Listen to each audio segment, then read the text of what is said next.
Bakoitzaren begirada luma bilakatuta, Aiaraldea ekintzen faktorian 2030 urtera bidaiatzera goaz. Gogo eta estrategikoa egin eta bide horri berria elkarrekin marrazteko. Nola egingo dugun?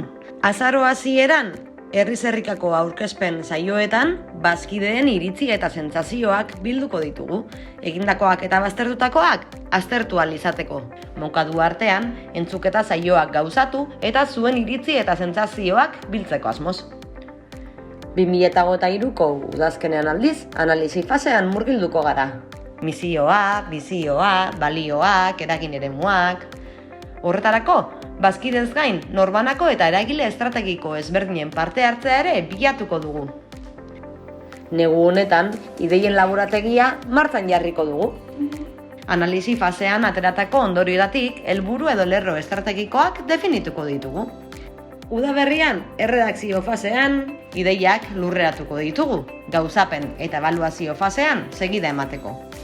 Guzti hori, aurtengo irailetik ekainera bitarte garatuko dugu. Olagarroa bailitzan, aurten, buruan zentratuko garelarik eta 2024-2025 ikasturtean, erabakitzen ditugun arloek euren gogo eta estrategiko propioa egingo dute. Beraz, 2 etapetan egingo dugu hamarkada honetako bidea. Gero argituz, bagoaz. Bazatoz?